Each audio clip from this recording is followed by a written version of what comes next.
नमस्कार दोस्तों, आइए सुनते हैं शेक्सपियर के द्वारा लिखी कहानी 12वीं रात। ल्यूसियम नगर में एक स्त्री ने जुड़वा बच्चों को जन्म दिया। रंग रूप, शक्ल सूरत और कद काठी में दोनों समान थे। बस इतना ही अंतर था कि उनमें एक लड़का था और दूसरी लड़की। माँ ने बेटे का नाम सेबेस्टियन रखा और बेटी का व्यूला। जैसे जैसे दोनों बच्चे बड़े होने लगे वैसे वैसे एक विशेष बात स्पष्ट होने लगी थी।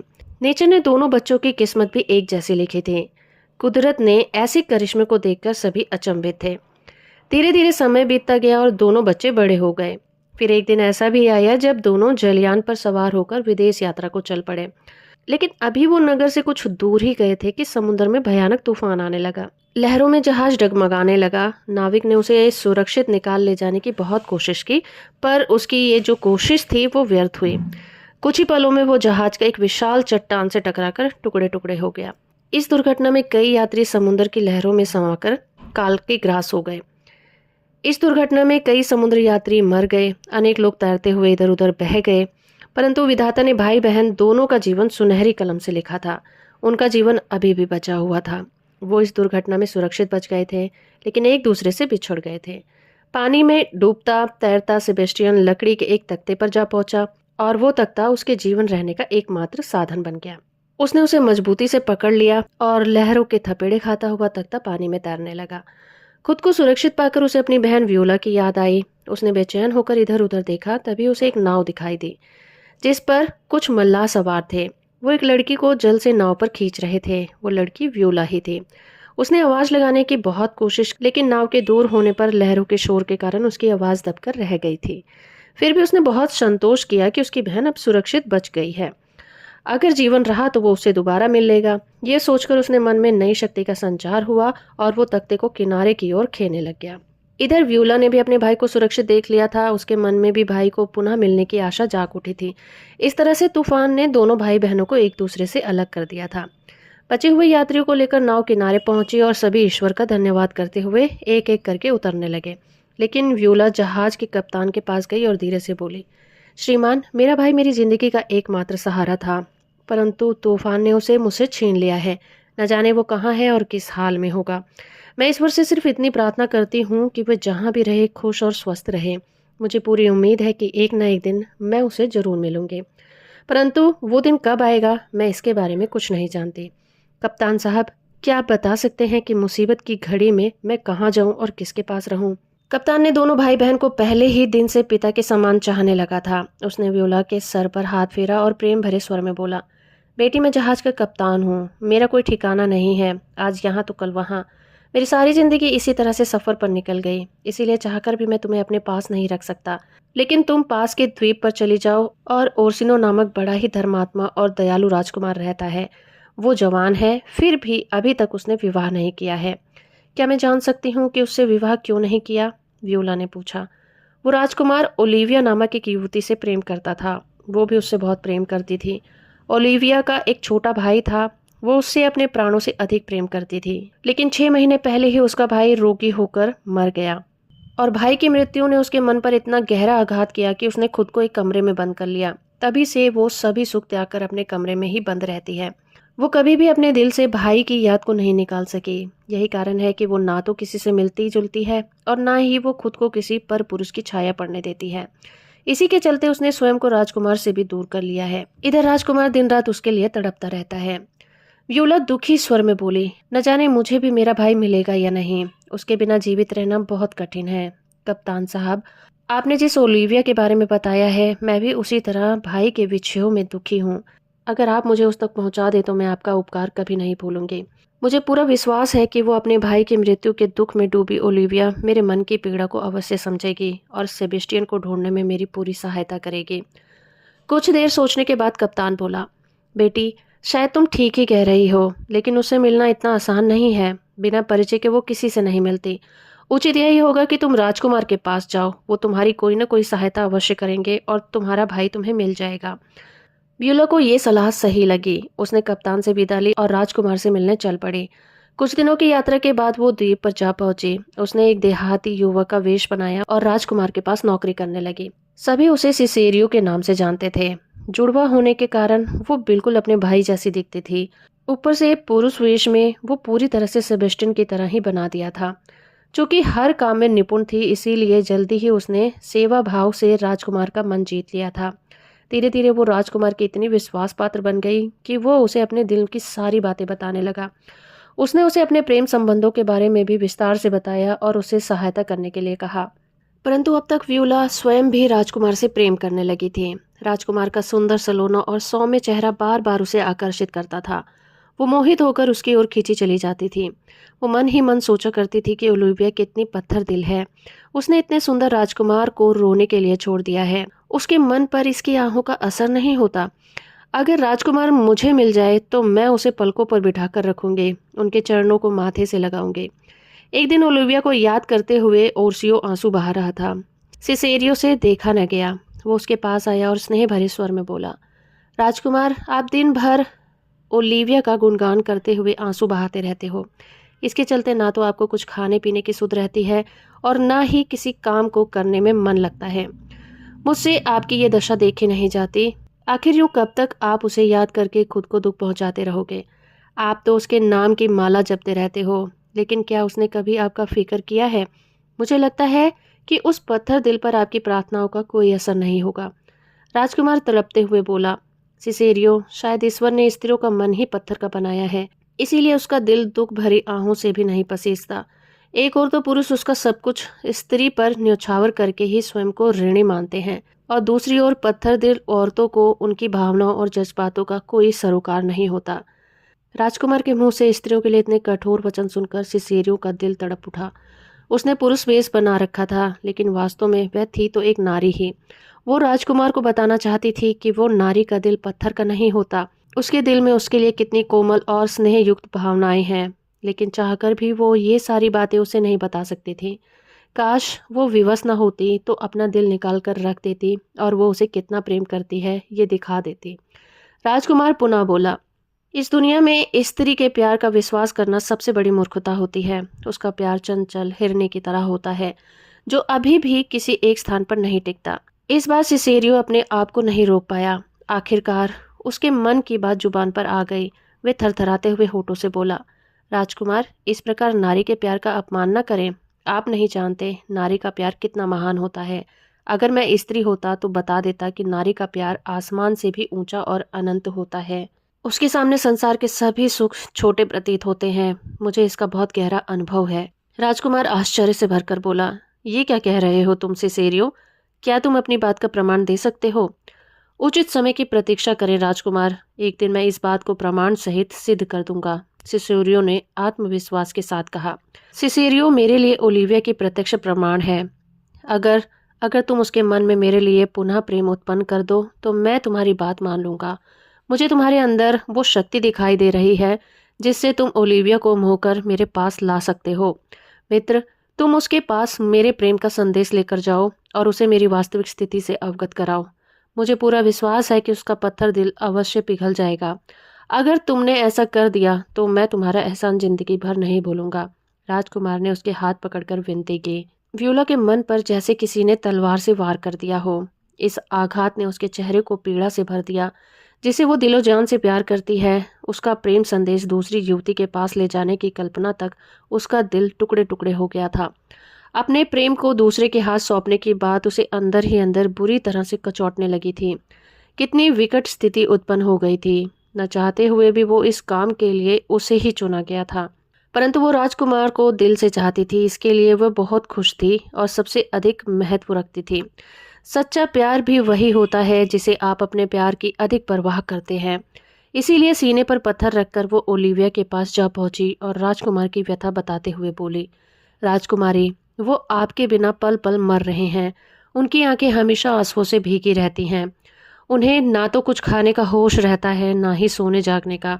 वो आपसे बहुत प्यार करते हैं। अगर आप उन्हें नहीं मिली तो वे ऐसे ही घुट घुट कर अपने प्राण त्याग देंगे। इसीलिए आप उन्हें स्वीकार करके उनकी प्राण रक्षा करें। इसी में आपकी और उनकी भलाई है। ओलिविया के मन में प्यार का सागर उमड़ आया, किंतु यह राजकुमार के लिए नहीं था।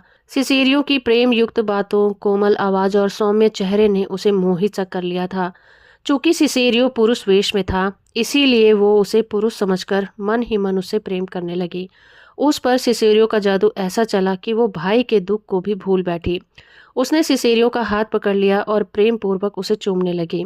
सिसेरियो ओलिविया के मन के भावों को समझ गया। उसने हाथ पीछे खींच लिया और पुनः उसका मन राजकुमार की ओर मोड़ने का प्रयत्न करने लगा। पानी की धारा का मुख तो मोड़ा जा सकता है, पर समुद्र का रास्ता मोड़ना असंभव होता है। ऐसा ही कुछ ओलिविया के साथ भी हुआ।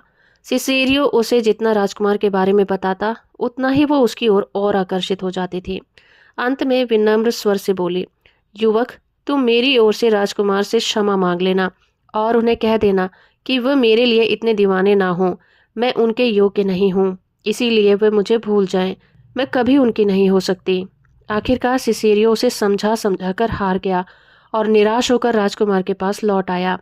सिसेरियो के बाद ओलिविया का मन बेचैन हो गया। ऐसा लगने लगा मानो कोई उसका मन निकाल कर ले गया हो। बार बार उसकी आंखों के सामने सिसेरियो का चेहरा घूमने लगा। कानों में उसी की मधुर आवाज गूंजने लगी। वो उससे पुनः मिलना चाहती थी, लेकिन उसे कोई रास्ता नजर नहीं आ रहा था। इसी तरह सारी रात कट गई। सुबह कुछ सोचकर उसने कागज कलम उठाई और सिसेरियो के नाम एक पत्र लिखने लगी।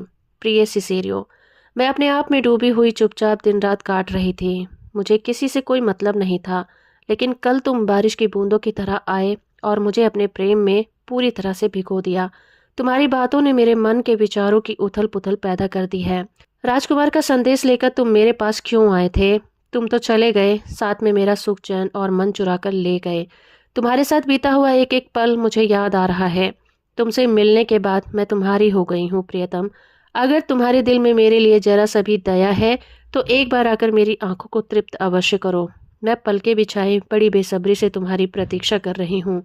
तुम्हारी ओलिविया। पत्र लिखने के बाद उसने अपने एक विश्वस्त सेवक के हाथों वह संदेश सिसेरियो को पहुंचा दिया। पत्र पढ़कर एक पल के लिए सिसेरियो भौचक्का रह गया। वह जोरदार ठहाकर मारकर हंसने लगा। उसके मन में ओलिविया के लिए सहानुभूति उमड़ आई। उसकी कोमल भावनाओं पर उसे दया आने लगी। यह वही ओलिविया थी जो पुरुष के साये में भी दूर रहती थी, परंतु आज एक स्त्री के प्रेम में पड़कर सुध-बुध खो बैठी थी। लेकिन यह मजाक का विषय नहीं था।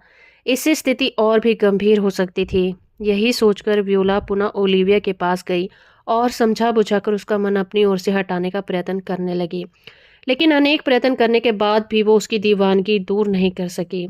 अंत में थक हार कर वो महल की ओर लौट पड़ी। जैसे ही व्योला ओलिविया के घर के बाहर निकली, उसका सामना एक शराबी से हो गया। नशे के कारण वो बुरी तरह से लड़खड़ा रहा था। उसने व्योला का मार्ग रोक लिया और उत्तेजित होते हुए बोला, अच्छा, तो तुम ही वो व्यक्ति हो जिसके हाथ राजकुमार अपने प्रेम संदेश ओलिविया तक पहुंचाता है। मैं ओलिविया से प्रेम करता हूँ। वह सिर्फ मेरी है। उसे कोई मुझसे नहीं छीन सकता। अगर राजकुमार सोचता है कि वह तुम्हें भेजकर ओलिविया के मन में अपने लिए प्रेम को पैदा कर लेगा और वो उसे भूल जाएगी, तो मैं अभी तुम्हें मजा चखाता हूँ। इसके बाद मैं उस राजकुमार को भी मजा चखाऊंगा। ये कहकर शराबी ने तलवार निकाल ली और सिसेरियो की ओर लपका। उसे अपनी ओर आते देखकर सिसेरियो के होश उड़ गए। आखिरकार थी तो वो एक लड़की ही। वे भला उस शराबी का सामना कैसे कर पाती? भय से उसका चेहरा पीला पड़ गया था और पसीने से नहा उठी थी।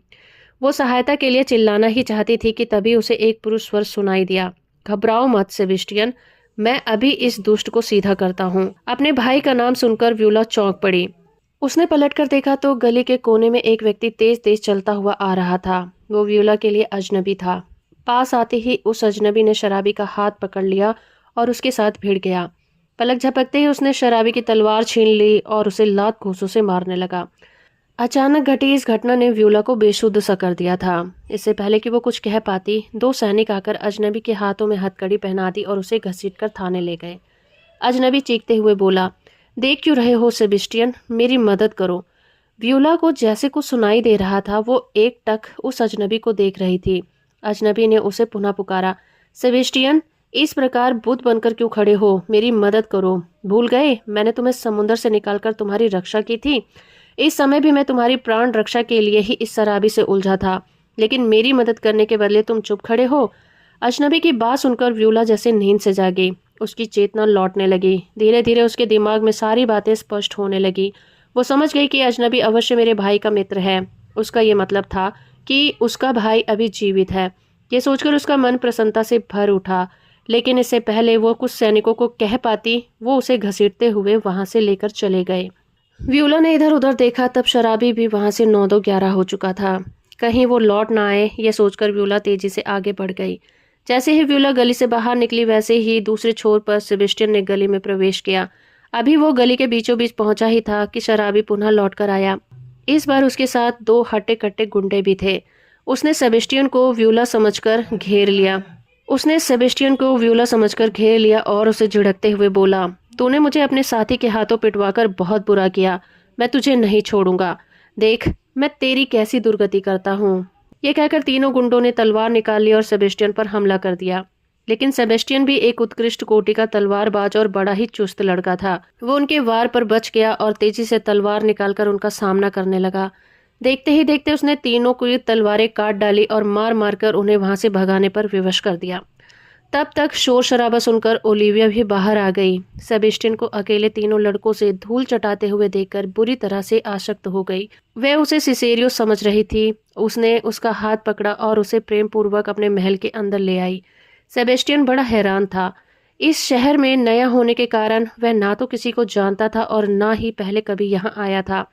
फिर भी किसी कारण के वे गुंडे उससे लड़ने को उतावले हो रहे थे। इसके बाद एक अजनबी राजकुमारी जो उस पर स्नेह और प्रेम की वर्षा कर रही थी। इन सब ने उसे सोच में डाल दिया था। वो इसे जितना सुलझाने की कोशिश करता उतना ही उसमें उलझता जाता था। धीरे धीरे ओलिविया के प्रेम में सेबेस्टियन का अपना असर दिखाना शुरू कर दिया। वो सोचने लगा कि शायद मेरी वीरता और सुंदरता देखकर ये युवती मुझसे प्रेम करने लगी है। उसका मन भी ओलिविया की ओर आकर्षित हो रहा था, अतः वह भी उसके प्रेम का प्रत्युत्तर प्रेम से देने लगा। ओलिविया भी उसका व्यवहार देखकर आश्चर्यचकित हो रही थी। कुछ देर पहले तक सिसेरियो उससे दूर रहने की बात कर रहा था, लेकिन अब उसके प्रति प्रेम प्रदर्शित कर रहा था। उसमें यह परिवर्तन देखकर ओलिविया बहुत प्रसन्न थी। अंत में सिसेरियो भी उसे प्रेम करने लगा था। उसकी मन की मुराद पूरी हो गई थी। उधर थाने में सैनिक उस अजनबी से पूछताछ कर रहे थे। तुम्हारा नाम क्या है? क्या करते हो? मेरा नाम एंटोनियो है। मैं एक जहाज का कप्तान हूँ, उसने शालीनता से उत्तर दिया। तुम उस शराबी से लड़ाई क्यों कर रहे थे? वो मेरे मित्र सेबेस्टियन को मारने वाला था। उसे बचाने के लिए मैंने उस शराबी से लड़ाई की थी। अगर वो तुम्हारा मित्र था तो तुम्हें पुकारने पर वह कुछ बोला क्यों नहीं? सिपाही ने अगला प्रश्न किया। एंटोनियो का चेहरा गुस्से से लाल हो गया। वो भभकते हुए बोला, जब वो समुद्र में डूब रहा था तब मैंने उसके प्राण बचाए, उसे अपने जहाज में शरण दी, उसकी सुख सुविधाओं का ध्यान रखा। आज भी उसे बचाने के लिए मेरे प्राण संकट में डाले, लेकिन मुझे नहीं पता था कि वो मकार और कृतघ्न है। अब तुम क्या करोगे? मैं इस शहर में परदेसी हूँ। मेरा इरादा किसी को नुकसान पहुंचाने का नहीं था। मैंने जो भी कुछ किया बचाव में किया। अब आप पर निर्भर करता है कि इसके लिए मुझे दंडित करें या फिर छोड़ दें, एंटोनियो ने शांत स्वर में कहा। उनकी विनम्रता देखकर सैनिक बड़े प्रभावित हुए और उसे चेतावनी देकर छोड़ दिया। सेबेस्टियन की दगाबाजी ने एंटोनियो के तन बदन में आग लगा दी थी। वो उसे प्रतिशोध लेने के लिए तड़प रहा था। उसने निश्चय कर लिया था कि चाहे कुछ भी हो जाए वो उसे सबक सिखाकर रहेगा। वो शीघ्रता से उस स्थान पर जा पहुंचा जहां उसे बंदी बनाया गया था, लेकिन सेबेस्टियन का दूर दूर तक कोई पता न था। उधर सिसेरियो अभी तक महल नहीं पहुंचा था। राजकुमार को उसकी चिंता होने लगी थी। जब बहुत देर हो गई तो ढूंढते हुए वो ओलिविया के घर पहुंचा। घर के अंदर प्रवेश करते ही उसकी आंखें फटी की फटी रह गई। उसने देखा सिसेरियो पलंग पर शॉल लपेटे पड़ा हुआ है। पास ही ओलिविया बैठी हुई उसे अपने हाथों से फल खिला रही है। ये दृश्य देखकर राजकुमार का रोम रोम जल उठा। उसने स्वप्न में भी ऐसी कल्पना नहीं की थी। वो गरजते हुए बोला, सिसेरियो विश्वासघाती, मैंने तुझे अपना राजदार बनाकर ओलिविया के पास भेजा था ताकि तू उसके दिल में मेरे लिए प्रेम पैदा कर सके, लेकिन तू अपनी ही दाल गलाने लगा। ऐसा करते हुए तुझे लज्जा नहीं आई? तू भूख से तड़पते हुए मेरे पास आया था। मैंने तुझे खाना दिया, नौकरी दी, यहाँ तक कि तुझे मित्र की तरह समझा, परंतु तूने मेरी पीठ में छुरा घोंप दिया। राजकुमार की जली कटी सुनकर सेबेस्टियन भी गुस्से से भर आया और पलंग पर खड़े होते हुए बोला, कौन है तू जो इस तरह से मुझे अपशब्द कह रहा है? किसने कहा कि मैं तेरे पास भूख से पीड़ित होकर आया था? लगता है तेरा दिमाग फिर गया है, इसीलिए मुझे सिसेरियो के नाम से पुकार रहा है। कान खोलकर सुन ले, मेरा नाम सेबेस्टियन है और मैं आज ही इस शहर में आया हूँ। अगर अब तूने कुछ गलत बोला तो मैं तेरी जुबान खींच लूंगा। सेबेस्टियन का स्वर इतना ऊंचा था कि बाहर खड़े एंटोनियो ने भी उसकी आवाज सुन ली। वो शीघ्रता से घर के अंदर आया और सेबेस्टियन से बोला, दुष्ट, मैंने तुझे अपना मित्र समझा और तूने मेरे साथ विश्वासघात किया। मैंने तुझे डूबने से बचाया था। यहाँ भी तुझे बचाने के लिए मैंने अपने प्राण संकट में डाले, लेकिन तू मकार और दगाबाज निकला। तुझ जैसे धोखेबाज को तो भूखे कुत्तों के सामने डाल देना चाहिए। यह कहकर उसने सेबेस्टियन को पकड़ लिया और बाहर घसीटने लगा। इस कार्य में राजकुमार भी उसकी सहायता करने लगा। तभी आश्चर्य से दोनों की आंखें खुली की खुली रह गई। उन्होंने सेबेस्टियन को छोड़ दिया और दरवाजे की ओर देखने लगे। वहां से व्यूला अंदर आ रही थी। उस समय भी वो पुरुष के वेश में ही थी। एक समान कद काठी रंग रूप और चेहरे वाले दो व्यक्तियों को देखकर राजकुमार और एंटोनियो बार बार पलकें झपकाने लगे। दोनों के बाल भर भी अंतर नहीं था। ओलिविया भी दुविधा में पड़ गई कि इसमें से उसका प्रेमी कौन है। उनके रहस्य को कोई नहीं जानता था, परंतु सेबेस्टियन और व्यूला एक दूसरे को पहचान गए। प्रसन्नता से उनकी आंखें भर आई और उन्होंने आगे बढ़कर एक दूसरे को गले लगा लिया। आसपास खड़े लोग बड़े आश्चर्य के साथ उन्हें भावुक मिलन को देख रहे थे। व्यूला भाई को जोर से बाहों में भरते हुए बोली, आप कहाँ चले गए थे भैया? आपके बिना मैंने एक एक पल पहाड़ की तरह काटा है। आज आपको जीवित देखकर मेरे सभी दुख और कष्ट समाप्त हो गए हैं। मेरी बहन, तुम्हारे बिना मेरा हाल भी बहुत बुरा था। हर पल मुझे तुम्हारी याद आती थी। तुम्हें देखकर मुझ में फिर से प्राणों का संचार हो गया है। सेबेस्टियन ने बहन की आंखों से आंसू पोंछते हुए कहा। अब तक शांत खड़ा राजकुमार सेबेस्टियन के मुख से सिसेरियो के लिए बहन शब्द सुनकर बुरी तरह से चौंक पड़ा। वो धीमे से बोला, तो क्या सिसेरियो पुरुष वेश में एक लड़की है? लेकिन इसने ऐसा क्यों किया? राजकुमार, ये मेरा भाई सेबेस्टियन है। जहाज दुर्घटना में हम एक दूसरे से बिछड़ गए थे। जिस व्यक्ति ने मुझे डूबने से बचाया था, उसने मुझे बताया कि सेबेस्टियन को ढूंढने में केवल आप ही मेरी सहायता कर सकते थे। इसीलिए पुरुष वेश बनाकर मैं आपके पास सहायता के लिए आई थी। परंतु यहाँ आकर आपकी सौम्यता, दयालुता और शीलता ने मेरे मन को जीत लिया और मन ही मन में आपसे प्रेम कर बैठी। यह आप पर निर्भर करता है कि आप मुझे स्वीकार करें या नहीं, लेकिन मैं जीवन भर आपकी सेवा करती रहूंगी। आखिरकार व्यूला ने अपने मन की बात कह दी। व्यूला के प्रेम को लेकर राजकुमार के मन में कोई संदेह नहीं था। उसने आगे बढ़कर उसे मन से लगा लिया। अब सेबेस्टियन की बारी थी। वह ओलिविया से बोला, जब मैं डूब रहा था तब एंटोनियो ने मुझे बचाया था। मैं उसका उपकार जिंदगी भर नहीं भूल सकता। हम दोनों व्यूला को ढूंढने के लिए ही इस शहर में आए थे, परंतु संयोगवश मेरी भेंट ओलिविया से हो गई। ओलिविया, मैं तुमसे प्रेम करने लगा हूँ। क्या तुम मेरे साथ जीवन बिताना चाहोगी? ओलिविया ने सेबेस्टियन का हाथ थामकर अपनी स्वीकृति दे दी। अब तक एंटोनियो भी सारी बात समझ चुका था। उसने सेबेस्टियन से अपने किए की माफी मांग ली। इसके बाद राजकुमार व्यूला को लेकर वहां से चला गया। तो दोस्तों, अभी आप सुन रहे थे शेक्सपियर के द्वारा लिखी कहानी 12वीं रात। उम्मीद करती हूँ ये कहानी और मेरा प्रयास आपको अच्छा लगा होगा। वीडियो अच्छी है तो आप इसे लाइक, शेयर और चैनल को सब्सक्राइब करना बिल्कुल मत भूलिएगा। इसे लाइक, शेयर और चैनल को सब्सक्राइब करना बिल्कुल मत भूलिएगा। वीडियो अच्छी है तो आप इसे लाइक, शेयर और चैनल को सब्सक्राइब करना बिल्कुल मत भूलिएगा। तो आप इसे लाइक, शेयर और चैनल को सब्सक्राइब करना बिल्कुल मत भूलिएगा। तो वीडियो अच्छी है तो आप इसे लाइक, शेयर और चैनल को सब्सक्राइब करना बिल्कुल मत भूलिएगा। आपको अच्छा लगा होगा। वीडियो अच्छी है तो आप इसे लाइक, शेयर और चैनल को सब्सक्राइब करना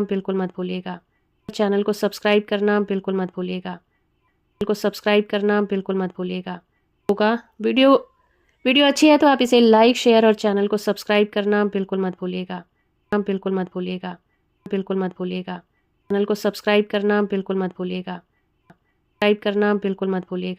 को सब्सक्राइब करना बिल्कुल मत भूलिएगा।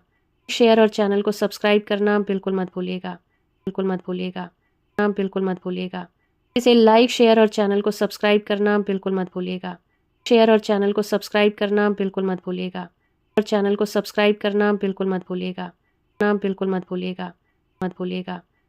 भूलिएगा। भूलिएगा। वीडियो अच्छी है तो आप इसे लाइक, शेयर और चैनल को सब्सक्राइब करना बिल्कुल मत भूलिएगा। अच्छी है तो आप इसे लाइक, शेयर और चैनल को सब्सक्राइब करना बिल्कुल मत भूलिएगा। सब्सक्राइब करना बिल्कुल मत भूलिएगा। को सब्सक्राइब करना बिल्कुल मत भूलिएगा। शेयर और चैनल को सब्सक्राइब करना बिल्कुल मत भूलिएगा। अच्छी है तो आप इसे लाइक, शेयर और चैनल को सब्सक्राइब करना बिल्कुल मत भूलिएगा। चैनल को सब्सक्राइब करना बिल्कुल मत भूलिएगा। सब्सक्राइब करना बिल्कुल मत भूलिएगा। लाइक, शेयर और चैनल को सब्सक्राइब करना बिल्कुल मत भूलिएगा। शेयर और चैनल को सब्सक्राइब करना बिल्कुल मत भूलिएगा। शेयर और चैनल को सब्सक्राइब करना बिल्कुल मत भूलिएगा, मत भूलिएगा। सब्सक्राइब करना बिल्कुल मत भूलिएगा। वीडियो अच्छी है तो आप इसे लाइक, शेयर और चैनल को सब्सक्राइब करना बिल्कुल मत भूलिएगा। सब्सक्राइब करना बिल्कुल मत भूलिएगा, भूलिएगा, भूलिएगा, बिल्कुल मत भूलिएगा, बिल्कुल मत भूलिएगा। सब्सक्राइब करना बिल्कुल मत भूलिएगा। सब्सक्राइब करना बिल्कुल मत भूलिएगा। सब्सक्राइब करना बिल्कुल मत भूलिएगा। करना बिल्कुल मत भूलिएगा। है तो आप इसे लाइक, शेयर और चैनल को सब्सक्राइब करना बिल्कुल मत भूलिएगा। शेयर और चैनल को सब्सक्राइब करना बिल्कुल मत भूलिएगा, भूलिएगा। वीडियो अच्छी है तो आप इसे लाइक, शेयर और चैनल को सब्सक्राइब करना बिल्कुल मत भूलिएगा। लाइक, शेयर और चैनल को सब्सक्राइब करना बिल्कुल मत भूलिएगा। सब्सक्राइब करना बिल्कुल मत भूलिएगा, बिल्कुल मत भूलिएगा। सब्सक्राइब करना बिल्कुल मत भूलिएगा। लाइक, शेयर और चैनल को सब्सक्राइब करना बिल्कुल मत भूलिएगा। सब्सक्राइब करना बिल्कुल मत भूलिएगा। तो सब्सक्राइब करना बिल्कुल मत भूलिएगा, मत भूलिएगा। सब्सक्राइब करना बिल्कुल मत भूलिएगा। इसे लाइक, शेयर और चैनल को सब्सक्राइब करना बिल्कुल मत भूलिएगा। वीडियो अच्छी है तो आप इसे लाइक, शेयर और चैनल को सब्सक्राइब करना बिल्कुल मत भूलिएगा। सब्सक्राइब करना बिल्कुल मत भूलिएगा, बिल्कुल मत भूलिएगा, मत भूलिएगा, भूलिएगा। चैनल को सब्सक्राइब करना बिल्कुल मत भूलिएगा, बिल्कुल मत भूलिएगा। सब्सक्राइब करना बिल्कुल मत भूलिएगा। शेयर और चैनल को सब्सक्राइब करना बिल्कुल मत भूलिएगा। चैनल को सब्सक्राइब करना बिल्कुल मत भूलिएगा। तो सब्सक्राइब करना बिल्कुल मत भूलिएगा। तो सब्सक्राइब करना बिल्कुल मत भूलिएगा। चैनल को सब्सक्राइब करना बिल्कुल मत भूलिएगा। को सब्सक्राइब करना बिल्कुल मत भूलिएगा। चैनल को सब्सक्राइब करना बिल्कुल मत भूलिएगा।